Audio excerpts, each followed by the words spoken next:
When people hear the word abuse, most imagine bruises, screaming, or chaos. But what if abuse sounds calm? What if it looks like someone constantly correcting you? What if it looks like never being listened to, never been considered, never been taken seriously? Some of the most damaging forms of abuse don't look extreme. They look normal. They look like love. And because of that, they are often dismissed. Today, we're talking about the different forms of abuse, especially the ones people do not recognize. And most times, until they have already lost a piece of themselves, that's when they actually realize this was an abuse. People don't stay in abusive relationships or situations because they are weak. They stay because the abuse isn't always obvious. Abuse is not defined by how loud it is. It is defined by how unsafe, unseen, and unheard someone can become. This conversation is not about blame. It's about awareness. And awareness is where healing begins. Abuse number 1, physical abuse. Physical abuse involves intentional physical harm or intimidation.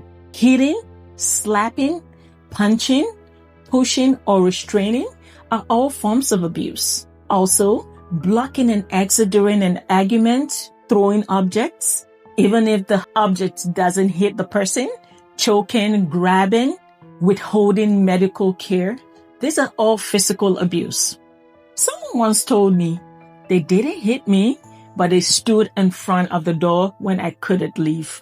Remember, fear doesn't require a bruise. Physical abuse often starts with intimidation long before it turns into injury. Abuse number 2, emotional, psychological abuse. This is one of the most common types of abuse that is mostly misunderstood. Emotional abuse is not just affecting feelings. It slowly dismantles your sense of self. Emotional abuse includes gaslighting, hearing that never happened, is just your imagination. That is gaslighting. Constant criticism disguised as concern, or silent treatment used as a punishment, or shifting blame so you're always the one at fault, making you feel responsible for their emotions. One of the most painful part of emotional abuse, you feel unseen. You don't feel heard. Your opinions do not carry weight. Your feelings are dismissed at every opportunity. Your perspective are invalid or irrelevant. And think about it. You experience concern and it's brushed off.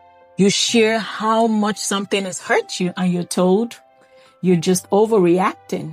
You're too sensitive. It's just your hormones. That's not what I meant. It's another one people use as well. Decisions are even made without you, even when they affect your life. Your ideas are ignored until someone else repeats them. Guess what? Eventually, you stop speaking up.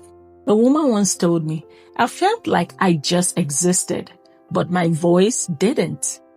Every time she spoke, she was corrected, minimized, and dismissed. Over time, she stopped sharing because she didn't have an opinion anymore, she thought, and because she learned her thoughts doesn't matter. This has a psychological impact, chronic self-doubt. It can lead also to second-guessing your instinct, feeling invincible in a relationship, internalizing the belief that I don't matter. When your voice is constantly dismissed, your nervous system learns that speaking is unsafe. It is important to note, disagreement is not abuse. Dismissal is. Healthy relationships allow room for different opinions, even though they're uncomfortable.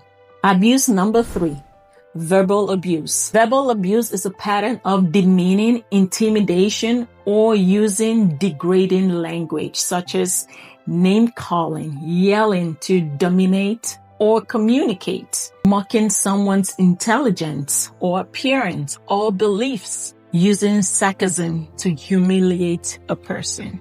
Someone once shared with me, they never touched me, but they called me useless. So many times I started to believe it. Words shape identity. Abuse number 4. Sexual abuse and coercion.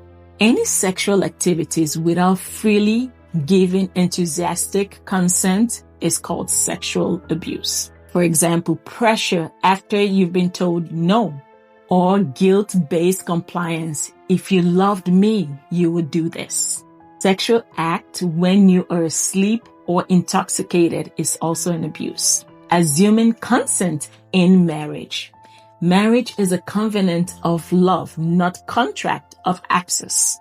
True intimacy begins when choices exist. One person told me once before, I didn't feel forced, I felt worn down. Consent obtained through pressure is not consent. Abuse number 5. Financial abuse. Using money to control a person's independence. For example, monitoring every expense, preventing employment for the other person, taking their income when they work, creating debt in their name, making them ask for basic needs. Those are all financial abuse. Someone told me once they wanted to leave, but they had no access to money. That's not staying out of choice. That is staying out of survival. Abuse number 6, isolation and social abuse. This is gradually cutting a person's support system. For example, discouraging friendships, creating tension in the family, making you feel guilty for socializing. Abuse thrives in isolation. Someone once told me, I didn't notice how isolated I have become until I had no one left to call. It doesn't happen suddenly. It is usually quiet, one relationship at a time. Abuse number 7, spiritual authority-based abuse. This is when a person uses belief or authority to silence or control, justifying harm using doctrines, shaming boundaries, and making you feel guilty for setting boundaries, demanding obedience without accountability. Faith and leadership shouldn't cost you your safety. Let's pause here and think. Have you ever had any of these thoughts and just minimized it? Thoughts like, it is not that bad. Others have had it worse. Maybe I'm the problem. Now, I want you to listen clearly. These are all survival thoughts, not the truth. If this sounds familiar, pause here for a second. Let's try these gentle steps. 1. Name the behavior. Document the patterns and reach out to someone you feel safe with. And 4. Seek professional support. Create a safety plan if you need to. You do not need anyone's permission to protect yourself. Abuse thrives in confusion and silence. Healing begins with clarity. You are not weak for staying.